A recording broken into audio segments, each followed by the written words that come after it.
नमस्कार friends, welcome to DM Shyam classes YouTube channel. इस YouTube channel को जैसे ज़्यादा से ज़्यादा सब्सक्राइब व शेयर व कमेंट करें, जिससे हमारा श्याम परिवार ज़्यादा से ज़्यादा बढ़े और हम राजस्थान का भूगोल के बारे में चर्चा कर रहे हैं और जिसके अंदर राजस्थान का भौतिक प्रदेश के अंदर पूर्व मैदानी प्रदेश के बारे में पिछली वीडियो में कुछ चर्चा की थी। आज उस पूर्व मैदानी प्रदेश के बारे में वर्गीकरण के बारे में चर्चा करेंगे और इस वीडियो को लगातार आप बने रहना, जिससे आपको और भी ज़्यादा से ज़्यादा वीडियो मिल सके।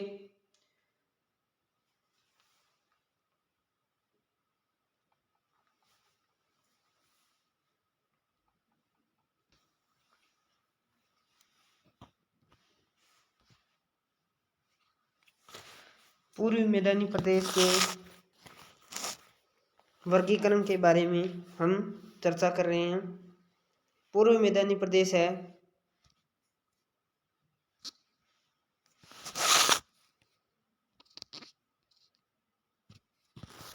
उसका वर्गीकरण है वो 3 प्रदेशों में चंबल बेसिन व बनास बाणगंगा बेसिन, माही बेसिन 3 भागों में बांटा गया है।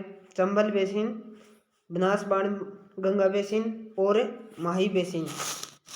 और इस चंबल बेसिन और माही बनास बाणगंगा बेसिन और माही बेसिन 3 भागों में बांटा गया है।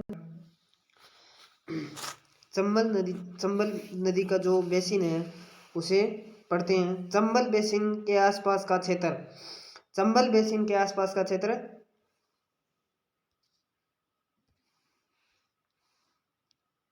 चंबल बेसिन के जो आसपास का क्षेत्र है, ये क्षेत्र उसकी क्या पढ़ते हैं, हम विशेषता पढ़ते हैं। चंबल बेसिन के आसपास का क्षेत्र क्या कहलाता है? चंबल बेसिन कहलाता है। और चंबल बेसिन की हमें विशेषता, प्रमुख विशेषता पढ़ते हैं। उसमें से प्रमुख विशेषता क्या है? बीहेड़। बीहेड़ है, जो बीहेड़ क्या है इसके बारे में पढ़ते हैं। बीहेड़ क्या है? बीहेड़ है वो क्या, एक चंबल नदी के द्वारा अवनालिका अपर्दन से निर्मित उत्खात स्थलाकृति जहाँ से घने जंगल पाए जाते हैं। चंबल नदी के द्वारा, जो चंबल नदी के द्वारा अवनालिका अपर्दन, कैसे अवनालिका अपर्दन से निर्मित उत्खात स्थलाकृति को जो घने जंगल पाए जाते हैं उसे क्या कहा जाता है? बीहेड़ कहा जाता है। बीहेड़ है कहा जाता है। अवनालिका अपर्दन कैसे? जैसे ये चंबल नदी है, ये चंबल नदी बह रही है, इस प्रकार का चित्र है ये, ठीक है। इधर ये चंबल नदी बह रही है। अब चंबल नदी क्या हो गई? धीरे धीरे ज़्यादा बहुत तेज गति से वेग हुआ जल का, तो ये चंबल नदी है चारों तरफ है ये बिखर जाती है और अवनालिका उत्खात स्थलाकृति का जो अवनालिका अपर्दन करती है, और इस अवनालिका अपर्दन के माध्यम से पानी बाहर फैल जाता है और पानी है वो, जल है वो बाहर फैल जाता है। इसे अवनालिका अपर्दन कहते हैं। और इस उत्खात स्थलाकृति जिसे उबड़ खाबड़ ऐसे तरीके से हो जाती है, ठीक है। इस तरीके से होने के बाद में इनमें क्या हो जाता है? निम्न भूमि क्षेत्र के अंदर जो घास फूस है, पेड़ पौधे हैं, वो पनप जाते हैं या उग जाते हैं। तो ये निम्न भूमि क्षेत्र के माध्यम से, जिसके अंदर खादर नुईन जलोढ़ मृदा पाई जाती है, जिसके अंदर उसका जो चंबल नदी का जो पानी के माध्यम से जलोढ़ मृदा लाई जाती है, तो जलोढ़ मृदा उससे नुईन जलोढ़ मृदा खादर का निर्माण होता है। और खादर के अंदर पेड़ पौधे हैं, घने जंगल का विकास हो जाता है और घने जंगल पाए जाते हैं, ठीक है। घने जंगल का विकास हो जाता है। अब इसके अंदर उच्च भूमि क्षेत्र, ये जो इस प्रकार का, ये उसके अंदर ऐसे घने जंगल का निर्माण हो जाता है और ये इसे क्या कहा जाता है? निम्न भूमि। इसे क्या कहा जाता है? उच्च भूमि क्षेत्र कहा जाता है, जिसे क्या कहा जाता है? डांग क्षेत्र। जिसे उच्च भूमि क्षेत्र को क्या कहा जाता है, ढांग। अब ढांग में क्या है, इस बीहड़ क्षेत्र में क्या है, बीहड़ क्षेत्र जब घने जंगल होगा तो वहां पर कोई व्यक्ति नहीं रहेगा, और व्यक्ति नहीं रहेगा तो वहां पर कौन निवास करेगा, डाकू या दस्यु। दस्यु निवास करेंगे। दस्यु निवास करने के लिए डाकू निवास करते हैं, और डाकू जो जिन्हें दस्यु कहा जाता है, और इन दस्युओं को समाज धारा की मुख्य धारा में लाने के लिए राज्य सरकार व भारत सरकार के द्वारा, केंद्र सरकार के द्वारा या भारत सरकार के द्वारा, राज्य सरकार के द्वारा दो कार्यक्रम चलाए गए हैं। उसमें से प्रथम कार्यक्रम केंद्र सरकार के द्वारा चलाया गया है। प्रथम कार्यक्रम है वो केंद्र सरकार के द्वारा चलाया गया है। ठीक है,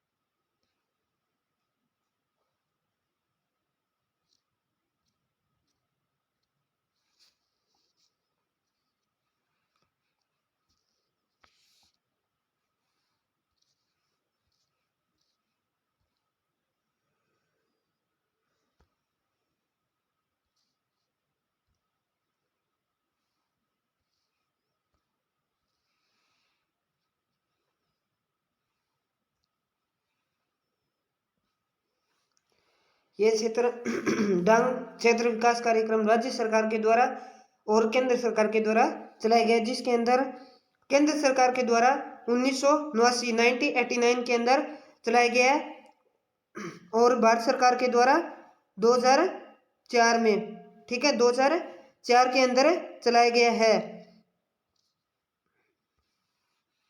और जिसके अंदर 8 जो जिले आते हैं वो कौन कौन से संभाग से, भरतपुर संभाग और कोटा संभाग से। जो राज्य सरकार के द्वारा डांग क्षेत्र विकास कार्यक्रम क्यों चलाया गया है, क्योंकि दस्युओं को या डाकुओं को समाज की मुख्य धारा में जोड़ने के लिए, और मुख्य धारा से जोड़ेंगे तो सभी व्यक्तियों को क्या करना पड़ेगा, आर्थिक और सामाजिक रूप से उन्हें विकास करना पड़ेगा या डेवलपमेंट करवाना पड़ेगा। और डांग क्षेत्र, इसलिए उन्होंने डांग क्षेत्र विकास कार्यक्रम चलाया था 2 संभागों में, भरतपुर और कोटा संभाग। भरतपुर संभाग आपको पता है कौन कौन से जिले आते हैं, भरतपुर, धौलपुर, करौली, सवाई माधोपुर। भरतपुर, धौलपुर, करौली और सवाई माधोपुर। और कोटा संभाग में अपने हड़ौती प्रदेश पड़ा था, पूर्वी मैदानी हड़ौती प्रदेश, दक्षिण पूर्वी पठारी प्रदेश पड़ा था, उसके अंदर हमने कोटा, बूंदी, बारा, झालावाड़ क्षेत्र भी आता है। और केंद्र सरकार के द्वारा कंदरा क्षेत्र विकास कार्यक्रम चलाया गया, जो केंद्र सरकार के द्वारा चलाया गया है, उसके अंदर भरतपुर संभाग और कोटा संभाग भी 2 आते हैं, और उन्हें भी 8 जिले आते हैं, जिसमें भरतपुर, धौलपुर, करौली, सवाई माधोपुर। कोटा संभाग में कोटा, बूंदी, बारा, झालावाड़ आते हैं।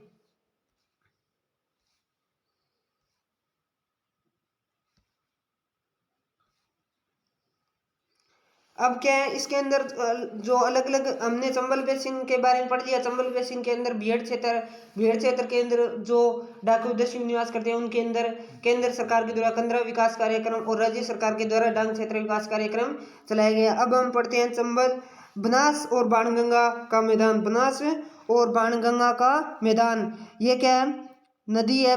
जो बाणगंगा नदी है वो विराट की पहाड़ियों से निकलती है, और जयपुर, दौसा, भरतपुर होती हुई यमुना में जाकर मिलती है, और यहाँ पर रोही का मैदान का निर्माण होता है। रोही का मैदान पूछ ले कौन से किस पूर्वी मैदान में, जो बनास बाणगंगा बेसिन में आता है, और जो जयपुर और भरतपुर के बीच में है रोही का मैदान। जयपुर और भरतपुर के बीच में स्थित है, जयपुर और भरतपुर है उसके बीच में स्थित है, और जो विराट की पहाड़ियों से बाणगंगा निकलती है।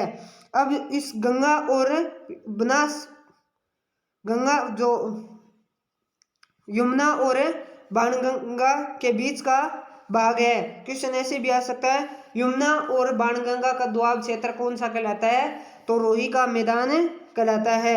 ठीक है, अब इसके बाद बाणगंगा, जो इस के बाद में क्या है, ये बनास की पहाड़ियाँ हैं। ठीक है, जो बनास नदी है बनास नदियाँ हैं वो कौन सी पहाड़ियों से निकलती है?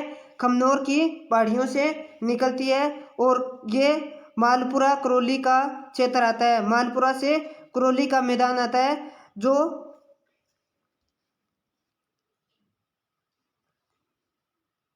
मालपुरा और करौली का मैदान बनास और बाणगंगा बेसिन में दोआब में क्षेत्र है। दोआब क्या कहलाता है?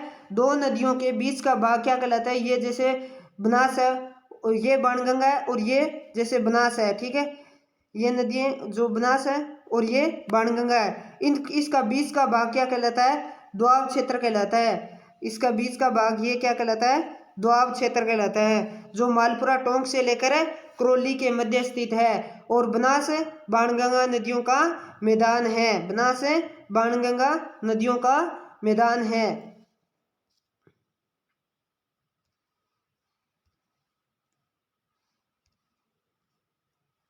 पिंडवाट का मैदान हम मैप के अंदर बाद में समझेंगे, एक बार ऐसे पढ़ लेते हैं। पिंडवाट का मैदान देवगढ़ राजसमंद से लेकर भीलवाड़ा के मध्य बनास नदी पर है। देवगढ़ राजसमंद से लेकर भीलवाड़ा के मध्य बनास नदी के द्वारा पिंडवाट का मैदान बनाया जाता है। और खिराड़ का प्रदेश कौन सा है, जिसे माल खिराड़ प्रदेश कहा जाता है? ये जाजपुर भीलवाड़ा से लेकर टोंक के मध्य है। बनास नदी के द्वारा निर्मित मैदान है। बनास नदी के द्वारा निर्मित मैदान है।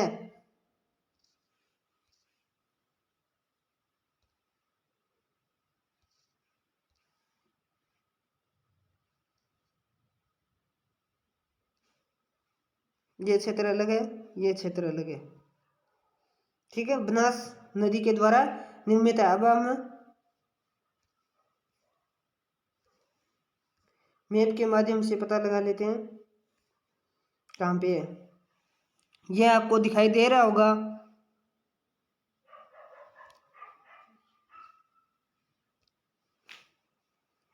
ये विराट और ये यमुना है।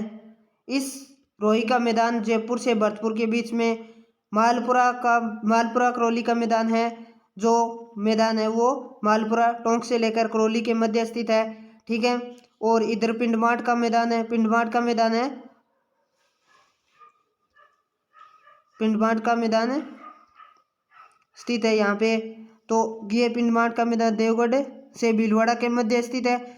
और जाजपुरा भीलवाड़ा से लेकर टोंक के मध्य खिराड़ प्रदेश है। खिराड़ प्रदेश जहाँ पर क्या बोली जाती है? खिराड़ी बोली जाती है। और खिराड़ी बोली का 3 बोली का मिश्रण है।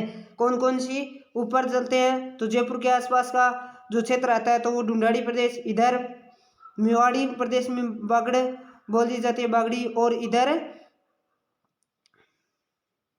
हड़ौती प्रदेश में हड़ौती बोली जाती है भाषा बोली। इन 3 भाषा का बोलियों का क्या है? मिश्रण है। और ये खिराड़ बोली बोली जाती है। यहाँ पर खिराड़ बोली किसका? तीनों क्वेश्चन आएगा। खिराड़ बोली कहाँ बोली जाती है? तो खिराड़ प्रदेश में बोली जाती है, ठीक है।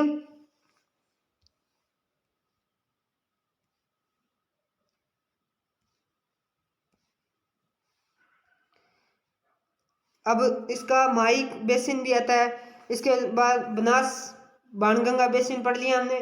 और अब पीछे चंबल बेसिन पढ़ा था, अब बनास बाणगंगा बेसिन। और अब पढ़ते हैं माही बेसिन। माही नदी जो कौन कौन से जिलों से गुजरती है? 2 जिलों से गुजरती है, जो बनास जो डूंगरपुर और बांसवाड़ा के से गुजरती है। और बांसवाड़ा और डूंगरपुर से ही क्या है? कर्क रेखा गुजरती है। बांसवाड़ा और डूंगरपुर से ही कर्क रेखा गुजरती है, जो 23.5 डिग्री उत्तरी अक्षांश पर स्थित है। और ये नदी है कर्क रेखा को 2 बार काटती है। कर्क रेखा को क्या है? 2 बार काटती है। और ये माही नदी दक्षिण से प्रवेश करती है और वापिस दक्षिण में आती है। क्वेश्चन ऐसे पूछा जाएगा कि राजस्थान में से कौन सी नदी है जो दक्षिण से प्रवेश करती है उत्तर की ओर और वापिस दक्षिण की ओर राजस्थान से निकल जाती है और बंगाल की खाड़ी अरब सागर में जो खंबात की खाड़ी में जाकर गिरती है, अरब सागर में जाकर गिरती है। ये जो माही नदी कहलाती है, ठीक है। जो माही नदी है वो डूंगरपुर माही नदी है वो क्या है, एक तो छप्पन का मैदान में आती है, एक माही नदी के आसपास बागड़ प्रदेश आता है और कांठल का मैदान आता है। क्वेश्चन आएगा कांठल का मैदान कहाँ स्थित है, तो आपको बताना है प्रतापगढ़ और माही नदी के आसपास का मैदान।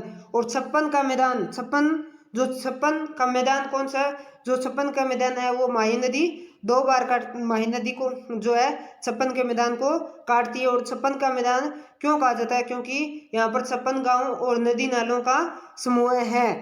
ठीक है, बागड़ प्रदेश है वो डूंगरपुर और बांसवाड़ा के मध्य स्थित है। ठीक है, और ऐसे और पूछ ले, जायरे नदी विश्व के अंदर जो भूमध्य रेखा है उसको 2 बार कौन सी नदी काटती है, तो जायरे नदी काटती है। और ये मकर रेखा को पूछ ले तो लिम्पोपो नदी काटती है, लिम्पोपो नदी अफ्रीका के अंदर है वो काटती है। ठीक है,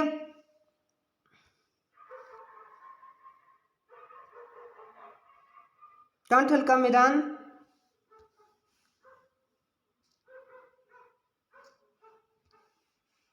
मैदान प्रतापगढ़ में स्थित है। ठीक है, और माही नदी पर है और तटवर्ती मैदान स्थित है, तटवर्ती मैदान ये क्षेत्र।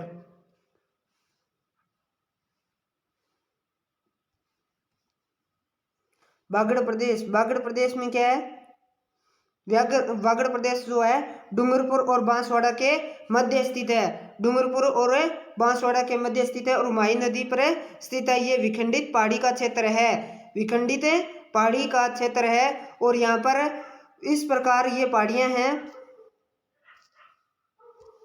इस प्रकार ये पहाड़ियाँ हैं और इन पहाड़ियों को माही नदी क्या है तोड़कर चलती है, काट कर चलती है। और यहाँ पर क्या करते थे, पहले व्याघ्र या बाघ है वो पानी पीने के लिए आते थे, इस कारण से इसे व्याघ्र घाट भी कहा जाता है। और यहाँ पर कौन सी पहाड़ियाँ पाई जाती है, मेवल की पहाड़ियाँ पाई जाती है।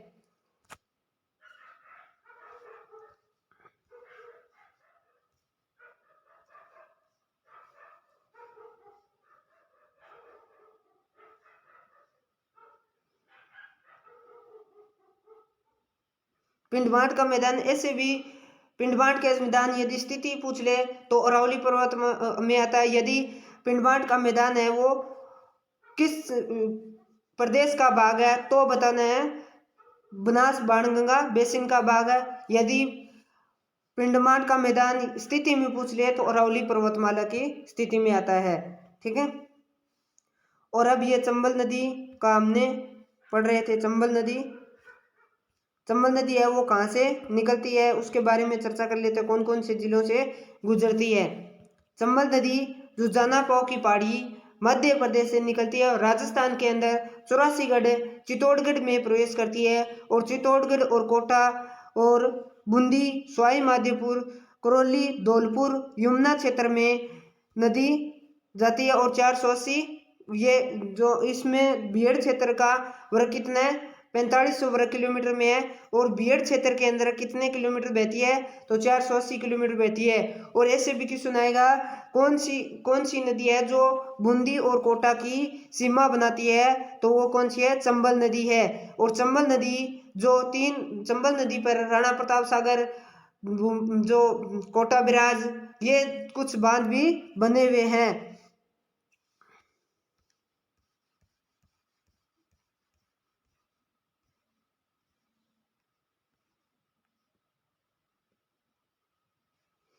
डांग प्रदेश बीहड़ में स्थित है।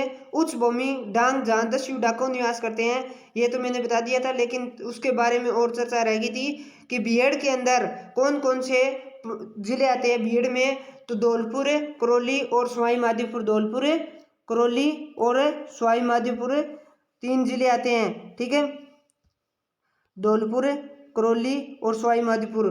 यदि सर्वाधिक बीहड़ स्थित है, यदि ऐसे क्वेश्चन आ जाए कि सर्वाधिक बीहड़ स्थित है तो आपको बताना है धौलपुर। यदि सर्वाधिक बीहड़ का विस्तार पूछ ले तो सवाई माधोपुर बताना है। क्या बताना है, सवाई माधोपुर। यदि बीहड़ की रानी पूछ ले तो करौली को बताना है, बीहड़ की रानी करौली को। क्वेश्चन ऐसे आएगा कि सर्वाधिक बीहड़ स्थित है तो आपको बताना है धौलपुर।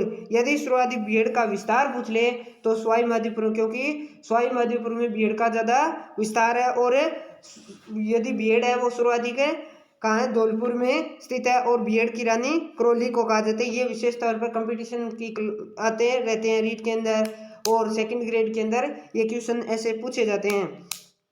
राजस्थान पुलिस के अंदर भी सभी एग्जाम जहाँ पर राजस्थान का भूगोल लगता है। इस चैनल को ज़्यादा से ज़्यादा सब्सक्राइब व शेयर व कमेंट किया जाए। आपको वीडियो लगे अच्छा तो और इसको ज़्यादा से ज़्यादा शेयर करें जिससे अपना श्याम परिवार बढ़े और लाइक करें। थैंक्स।